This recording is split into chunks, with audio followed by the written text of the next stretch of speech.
이 시각 증시 헤드라인입니다. 테슬라가 가격 할인 소식에 2% 밀렸지만 견고한 수요 기대감에 배터리셀 3사가 오릅니다. 삼성 SDI와 10년 장기 계약을 맺은 포스코 케미칼까지 나란히 두 기업은 신고가를 씁니다. 양극재 대장인 에코프로 BM LNF가 쉬어가는 가운데 배터리 핵심 원료인 리튬주에 자금이 집중되며 금양, 하이드로 리튬 급등입니다. 카카오가 SM엔터의 경영권 인수를 위해 하이브가 제시한 가격보다 높은 주당 15만 원의 지분을 사는 공개 매수 카드를 꺼내들자 SM 주가가 15만 원 목전까지 오릅니다. 증권가에서는 이달 주총 전까지 하이브가 재차 15만 원 이상 가격으로 공개 매수를 단행할 가능성을 제기하며 양측의 전면전이 불가피하다는 평가입니다. 양회에서 중국 정부가 올해 성장률 전망치를 예상보다 보수적인 5%로 제시하며 전날 밀렸던 철강 화학주가 하루 만에 반등합니다. 국제 유가가 사우디 원유 가격 인상에 5거래일째 오르며 80달러를 돌파하자 롯데케미칼, 송원산업 등 화학주를 포함해 KG스틸, 포스코홀딩스 등 철강주가 오릅니다. 지난주 서정진 회장의 2년 만에 경영 복귀가 바이오시밀러 신약 개발 등 사업 확대와 적극 투자 결정으로 이어질 거라는 분석에 셀트리온 그룹 3사가 일제히 오릅니다. 그 밖에 대웅제약, 레고캠바이오, ABL바이오 등이 외국인 러브콜에 강세입니다.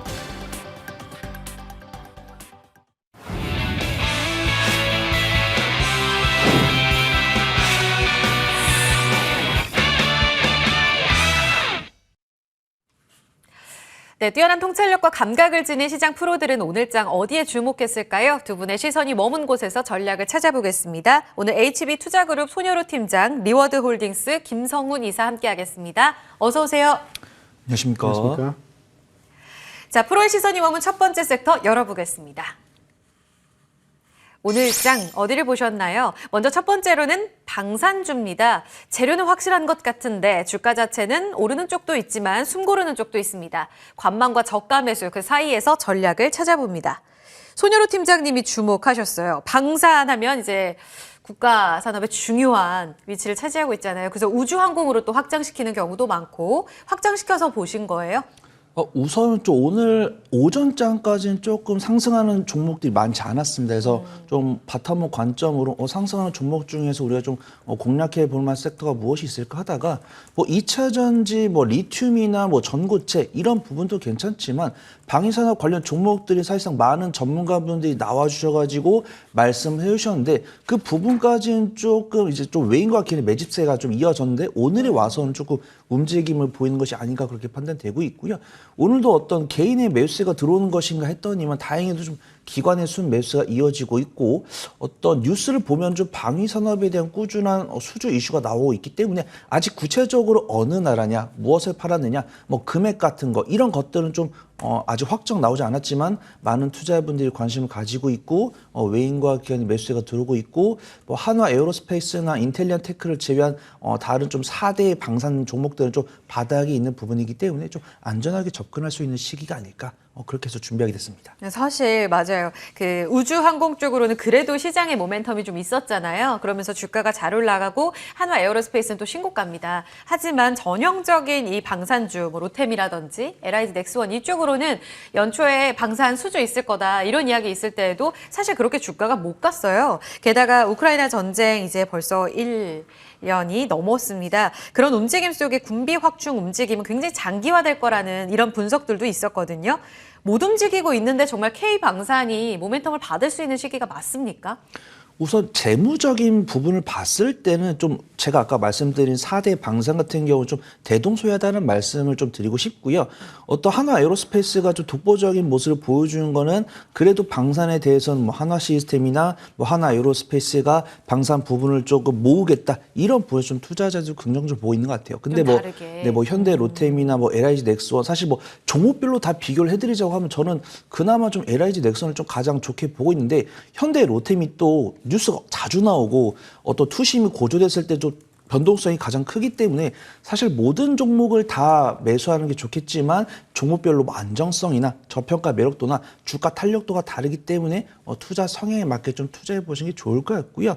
일단 우주항공 부분에 대해서는 지금 뭐 말레이시아에서 어떤 이제 러우 사태 말씀해 주셔가지고 전쟁이 끝나지 않았거든요. 네. 그다음에 좀 구체적으로 제가 오늘 좀 제가 정한 주제이기 때문에 검색을 많이 했었는데 그래도 러우 사태로 인해서 뭐 동유럽 쪽이나 동남아시아 쪽에서 국내 방산에 대한 수주를 좀 진행할 수 있다. 이 부분까지 나왔지. 네. 구체적으로 이제 뭐 소위 뭐 뉴스방, 지라시 방이라는 데를 보면은 뭐 현대로템 뭐 파도가 올 거야, 뭐 쓰나미가 올 거야 이런 부분이 있어. 저도 현대로템 정말 집요하게 검색을 했는데 네. 구체적으로 나오지 않았더라고요. 그래서 일단 제가 말씀드린 것처럼 방산 관련 종목들이 기술적 위치가 좋고 그다음에 외인과 기관의 수급이 좋기 때문에 좀 중장기적으로 접근하실 분야고 한다면 방산 쪽도 괜찮고 어떤 뉴스를 확인하면서 트레이딩 관점으로 좀 빠른 수익 가져가실 분야고 한다면 뭐 인텔리언 테크를 필두로 한 인공위성 관련 종목들 좀 괜찮을 것 같다. 그렇게 좀 말씀드리도록 하겠습니다. 알겠습니다. 기노업으로 좀 수주 낭보를 기다릴 법하다. 지금 자리 괜찮다라는 말씀을 반복적으로 주셨어요. 그럼 개별적으로 좀 접근해 볼게요. 김성훈 이사님, 한화 에어로스페이스 저희 조금 전에도 이야기를 했지만 유독 강한 모습입니다. 이번에 그룹 재편한다라는 이야기하면서 자체적으로 방산을 이제 에어로스페이스에 처분하겠다라는 발표도 있었어요.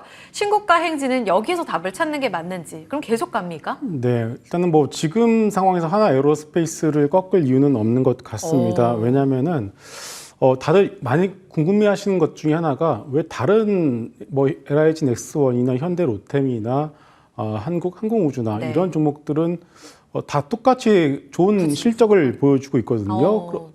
그런데 왜 이들 세 개 종목들은 밀려 있는데 주가는? 왜 하나 에어로스페이스만 잘 뻗어가느냐라는 궁금증을 가지고 계실 것 같습니다. 예. 일단은 시장에서도 여러 가지 많은 논란들이 있는 건 사실입니다만은 제 개인적으로 생각했을 때는 항공 우주에 대한 분야가 있다는 것이 가장 큰 차이점인 것 같아요. 아직까지 이제 항공우주청에 대한 부분들이 이제 설립을 이제 준비를 하고 있지 않겠습니까? 였네. 네. 예. 윤석열 정부 이제 2년 차입니다. 야심차게 항공우주청을 현재 준비를 하고 있고 밀어붙이고 있는 상황이고요. 그래서 우주항공에 대한 어떤 소위 테마도 될 수 있고요. 뭐 설사 테마든 아니든 간에 이들 섹터에 대한 어떤 움직임 자체는 최근에 좀 올라왔습니다만은 상반기 내내 더 갈 가능성이 높다고 보고 있습니다. 그렇다면은 기관들 입장에서는 결국은 좀 덩치가 큰 종목이 필요한 상황에서 결국 하나 에어로스페이스를 좀 타깃으로 잡고 있다 이렇게 봐야 될 것 같고요. 예. 그 밑에 있는 작은 종목들의 경우에는 뭐 여러 가지 종목도 있습니다. 뭐 AP 위성, 캔코 에어로스페이스 뭐 여러 가지 종목도 있습니다만 일단은 가장 중요한 차이점의 경우에는 우주항공에 대한 부분들을 하나 에어로스페이스가 가지고 있다. 이것이 최근에 다른 방산주들과 차별화되는 움직임을 보여주고 있는 가장 큰 이유라고 보시면 될 것 같습니다. 그러니까 확실히 강한 건 우주에 답이 있다. 근데 우주 이야기 하시면서 AP 위성 이야기를 하셨으니 지난 2월에 AP 위성을 우주 항공주 안에 탑픽으로 제시를 하셨단 말이죠. 지금 수익률이 거의 25%대까지 달성을 하는 구간입니다. 최근 23,500원까지 갔었네요. 오늘은 2만 원대 살짝 눌려 있는데 지금 자리에서 에이스 해주셔야 될 것 같은데요. 네, 팔아요? AP위성 전혀 파실 이유는 없는 것 같습니다. 최근에 기관들 한 달 동안 엄청나게 사 모으고 있는 것을 여러분들이 보실 수가 있는 것 같고요. 여러분들 AP위성을 보실 때 투자의 키워드를 하나 제가 말씀을 드리게 되면은 6G, 6G 네트워크에 대한 부분들을 한번 공부를 해보시면 좋을 것 같습니다. 스타링크가 본격적으로 우리나라에 진출을 하죠. 우리나라에서 뭐 돈 벌려고 하는 건 아닙니다. 6G 네트워크에 대한 부분들을 테스트하기 위해서 우리나라를 선택을 한 겁니다. 결국 6G 네트워크, 6G 네트워크의 가장 중요한 포인트는 인공위성을 통한 통신이거든요. 그렇다면은 그 부분에 대해서 결국 인공위성 기술을 가지고 있는 업체가 수혜가 될 가능성이 상당히 높지 않겠습니까? 물론 캔코 에어로스페이스 여러 가지 뭐 세트가 여러 가지 종목도 있습니다만은 AP 위성 같은 경우가 인공위성 통신에 대한 부분들에 대한 기술을 상당히 많이 가지고 있기 때문에 네. 대장주의 역할을 충분히 할 수 있다라고 보여지고 있고요. 더 나아가서 여러분들이 조그만 뉴스를 검색을 해보시면은 AP 위성이 삼성전자 휴대폰에 인공위성 통신할 수 있는 이 칩을 납품했다는 뉴스를 찾아보실 수가 있습니다. 예. 아이폰 14 우리나라는 아직 적용이 되고 있지 않습니다만 아이폰 14가 오지에서 이 문자를 주고받을 수 있는 그런 서비스를 미국에서는 현재 제공을 하고 있습니다. 그래서 오지에서 사고를 당하신 분들이 그 서비스를 통해서 생명을 구하는 사례가 종종 나오고 있거든요. 우리나라 같은 경우도 삼성전자가 그런 서비스를 준비를 하고 있는 것으로 나오고 있습니다. 예. 그렇다면은 인공위성을 통한 통신 서비스를 삼성전자가 제공을 한다. 그러면은 그것에 대한 수혜를 과연 어떤 종목이 받을까라는 걸 생각해 본다면은 AP 이성이 될 가능성이 상당히 높다 이렇게 봐야 될 것 같습니다. 팔 이유 없다. 계속해서 수익을 좀 즐기는 구간으로 말씀드리겠습니다. AP 위성 잠시 좀 짬을 내서 AES 들어봤고요. 개별 이슈 계속 여쭤보면 손 팀장님, 그 캔코아 에어로스페이스 전환사채 소각 이슈가 최근에 나왔어요. 제가 처음 들어봤습니다. 이 사채도 소각을 하나 봐요. 이거 호재로 반영하는 거 맞아요? 어제 오늘 강한데. 네, 우선 이제 좀 긍정적으로 보고 있고요. 어떤 전환사채 발행 이런 부분들이 좀 긍정적인 건 아닙니다. 네. 이제 부채가 늘어나니까. 근데 어떤 이번에 전환사채를 만기 전에 취득해서 전량 소각했다는 것은 어떤 재무제표에 대한 좀 개선 가시화가 좀 볼 수 있다고 판단되고 있고요. 어느 정도 투자자분들은 어떤 캔코아 에어로스페이스의 자금력이 좀 괜찮아졌다라고 좀 보고 있는 것 같습니다. 우선 뭐 표면금리가 얼마냐, 만기 전에 취득했냐, 콜러블 본드냐, 이런 이야기 있지만 사실 저희가 지금 공부하는 시간이 아니기 때문에 그런 부분들이 좀 사채를 원활하게 발행을 했고 그 사채로 지금 만기에 다가오는 사채를 미리 좀 상쇄를 시키면서 재무 구조가 좀 개선됐다. 그렇게 좀 평가를 한다. 그렇게 보시면 좋을 것 같고요. 캔코아 에어로스페이스 같은 건 저번에 항공기 부품할 때 좀 이야기를 나왔던 부분이고 어떤 리오프닝에 대한 기대감으로 항공기를 제작을 하게 되면 그에 따른 공급 계약이 나올 것이고 그에 따라서 캔코아 에어로스페이스가 실적이 개선될 가능성이 있다라고 보고 있는데 캔코아 에어로스페이스 같은 경우는 이미 2022년 2, 4분기부터 분기 실적이 흑자로 전환이 됐고요. 네. 현재 2022년 연간 실적, 잠정 실적을 발표했을 때는 흑자로 전환될 가능성이 상당히 높다고 합니다. 잠정 실적은 이미 흑자 전환을 발표를 했고요.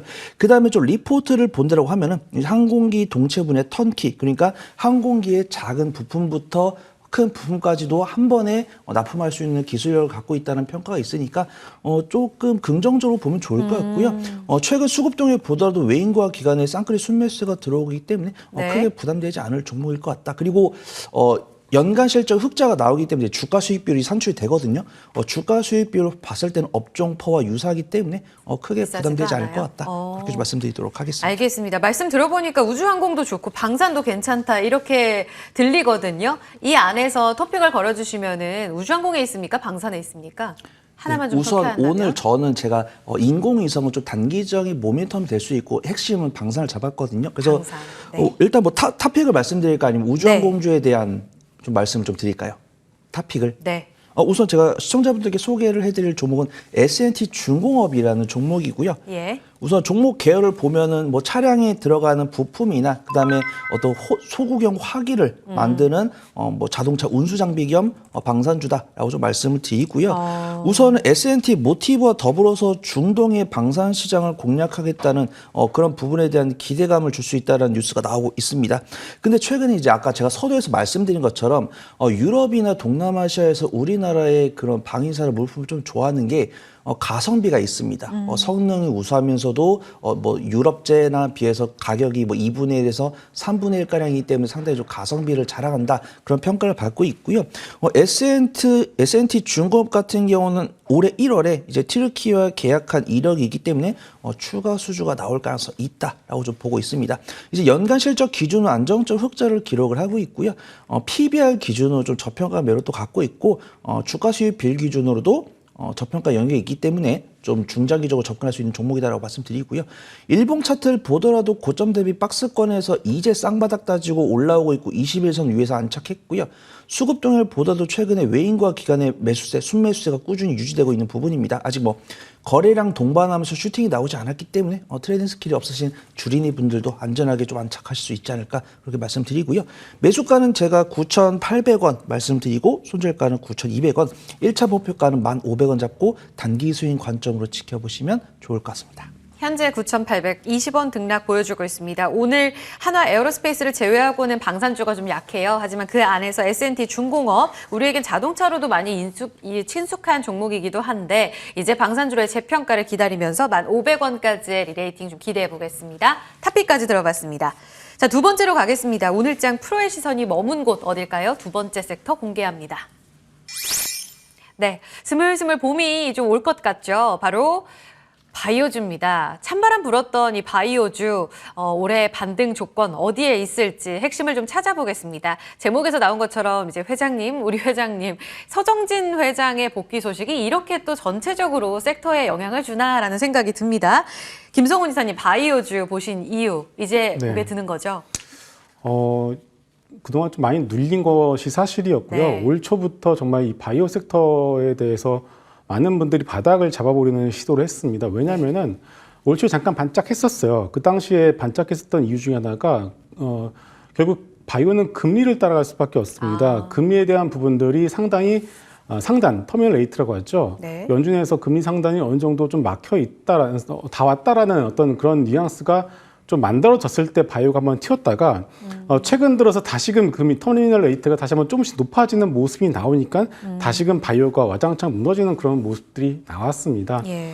근데 이제는 3월 중순 이제 지나고 나면은 이제 어떤 게 있습니까? 바로 FOMC가 3월 말부터 이제 예정이 되어 있지 않겠습니까? 네. 여기에 더해서 이번 주 목요일 날 상당히 중요한 이벤트가 있습니다. 캐나다 중앙은행이 금리 결정이 있어요.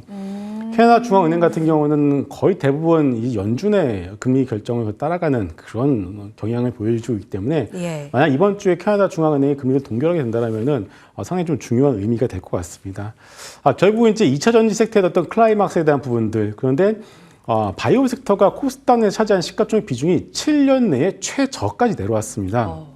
그러면 이런 것들을 봤을 때 어떻게 보면 서정진 회장 그분께서 뭐 이런 타이밍을 일부러 재고서 들어오신 건 아니겠죠. 하지만 공교롭게. 공교롭게도 잘 맞아 떨어지면서 예. 아무래도 낙폭과대한 부분까지 겹쳐이면서 좀 이제 어떻게 보면 소위 수급적으로도 빈집 아니겠습니까? 빈집 같은 경우는 먼저 들어가는 사람들이 임자이기 때문에 네. 오늘 같은 어떤 흐름들이 나올 수밖에 없다 이렇게 봐야 될 것 같습니다. 여하튼간에 지금 상황에서 바이오 섹터의 경우는 그동안 많이 소외가 되어서 전체가 다 간다라고 말씀은 드릴 수 없겠지만은 일단은 이슈가 있거나 좋은 종목 같은 경우에는 차별화되는 움직임을 보이면서 좀 주가는 좀 우상향할 가능성이 높지 않나 이렇게 보고 있습니다. 그럼 계속 갑니까? 이제 고개를 들면서 KRX 바이오 지수, 뭐 제약 업종 조금씩 고개 들고 있거든요. 결국은 그러면 뭐 정책발 모멘텀 그러니까 제2의 반도체인 바이오 이런 이야기도 했었는데 이런 흐름이 아니라 결국은 때가 됐기 때문에 오른다. 시장 금리가 완화되면 계속 간다. 이렇게 결론 내리는 게 맞아요? 네, 어느 정도 금리가 다 왔다라고 판단이 된다라면은 낙폭 과대에 대한 부분들도 분명히 있고요. 그렇기 때문에 어느 정도 바이오 섹터에 대해서 매기가 예. 돌아갈 수밖에 없는 상황이었던 건 맞습니다. 네. 근데 이 상황에서 우리가 앞서 살펴봤던 것처럼 셀트리온의 어떤 이슈들도 있었고요. 또 최근에 오늘 같은 경우도 여러 종목들 보시게 되면 한올바이오 파마도 그렇고요. 네. 에이프릴 바이오 같은 경우도 똑같은 재료가 만약에 일주일 전, 2주일 전에 나왔으면 이렇게까지 반응을 안 했을 거예요. 네. 근데 오늘 같은 경우에 주가 반응을 하지 않겠습니까? 예. 호재로 반응을 한다는 것 자체가 이제 시장이 바이오를 바라보는 어떤 심리 자체가 많이 좋아졌다라고 네. 반응을 하기 때문에 지금 같은 경우는 여러분 개별 재료가 있는 바이오의 경우는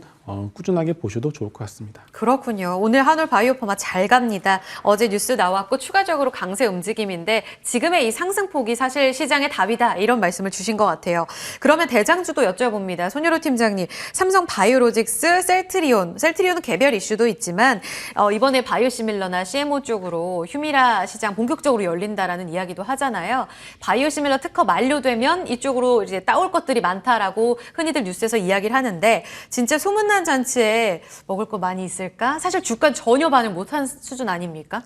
네, 사실은 지금 이번 기회에 그 서정진 회장이나 이제 삼성 바이오로직스 측에서 좀 언론풀이를 좀 해주는지 그게 좀 중요할 듯 합니다. 이제 뉴스는 한 3, 4일 전에 나왔었는데 이제 뭐 휴미를 비롯해서 뭐 7가지, 8가지의 신약이 특허가 만료가 되고 그때부터 이제 바이오시밀러를 만들 수 있고 식약처에서는 국산 바이오시밀러 기업에 제품을 할 수 있도록 지원을 좀 박차하고 어떤 박람회를 진행한다는 등 꾸준하게 좀 지원하겠다는 발언이 나와 있고요. 기존의 어떤 바이오시밀러 특허 현황을 본다라고 하면은 셀트리온과 삼성 바이오로직스와 종근당이 대부분의 바이오시밀러 특허를 갖고 있는 것으로 판단됩니다. 그래서 일단 지금 오늘 삼성 바이오로직스는 조금 약보합권에서 움직이고 있고 네. 셀트리온 그룹 쪽 강세를 보여주고 있는데 아무래도 서정진 회장의 복귀에 조금 초점을 맞춘 듯 하고요. 저는 좀 기회가 될 것이다라고 판단되고 있고요. 기회의 크기는 그 오너들의 바이오시밀러 시장에 대한 어떤 좀 발언 이런 것들이 좀 중요할 것 같다. 그리고 좀 말씀드리도록 하겠습니다. 개별 질문 하나 더 드릴게요. 한올 바이오파마 이야기 조금 전에 했잖아요. 오늘 오늘 반응이 나오면서 오늘 8% 2만 원을 장중에 돌파하는 모습입니다. 한올 바이오파마에 대한 재평가가 이루어지는 구간 맞습니까? 그럼 바이오주 전체적인 심리에도 영향 줄 수 있는 재료 맞아요? 근데 어떻게 보면 한올 바이오파마 같은 경우는 좀 신약 개발 기업이라고 볼 수 있는데, 제가 저번 주 금요일에 제약 바이오 말씀드릴 때 내가 제약 바이오를 잘 모르면 실적이 나오고 있는 뭐 CMO 기업이나 뭐 바이오 시밀러 기업을 좀 보시라고 말씀드렸어요. 그리고 맞아요. 신약 개발 기업 중에서도 흑자가 나오는 기업이 있다라고 하면은 그 종목은 괜찮다라고 말씀을 드렸었는데, 한올 바이오파마가 그 종목이다라고 좀 말씀을 드리도록 하겠습니다. 일단 뭐 연구개발 진행하고 있고, 뉴스를 보면은 뭐 HL161, 그다음에 뭐 IMVT 1402 이런 임상에 대한 진행을 하고 있는데, 이 임상이 한올 바이오파마 거가 아니에요. 이제 한올 바이오파마가 다른 기업이 개발한 신약을 이제 임상 연구를 대신해 주는 겁니다. 그다음에 마일스톤이라고 해가지고 그들로 이제 기술료를 받는 거죠. 그다음에 임상 3상이 완료가 되면은 기술 수출해서 뭐 다른 데서 대량 생산하거나 이런 식으로 좀 한올 바이오파마가 좀 실적을 기록하는 기업인데, 다행히도 꾸준히 매년 연간 실적은 흑자를 기록하고 있는 것으로 판단되고 있고요. 조금 일간 변동성은 크기 때문에 부담스럽다라고 하실 수 있겠지만, 고점 대비해서는 조금 이제 단기적인 저항권을 돌파할 수 있다라고 판단되고요. 하지만 수급동에 기관 순매수가 굉장히 많이 나옵니다. 그래서 조금 트레이딩 스킬이 좀 부족하신 분석한다면 매수를 하셨다가 눌림목에서 본 비중을 맞추는 방법으로 좀 매매를 해보시는 게 조금 좋을 것 같다. 그걸 좀 말씀드리도록 하겠습니다. 조금 나눠서 접근이 필요할 것 같아요. 그리고 지금 개별 이야기 하고 있는데 좀 뉴스가 떴습니다. HLB 개별적인 뉴스인데요. 리보세라닙이요. 이 간암치료제로 5월 미국 FDA 품목허가 신청 확정됐다.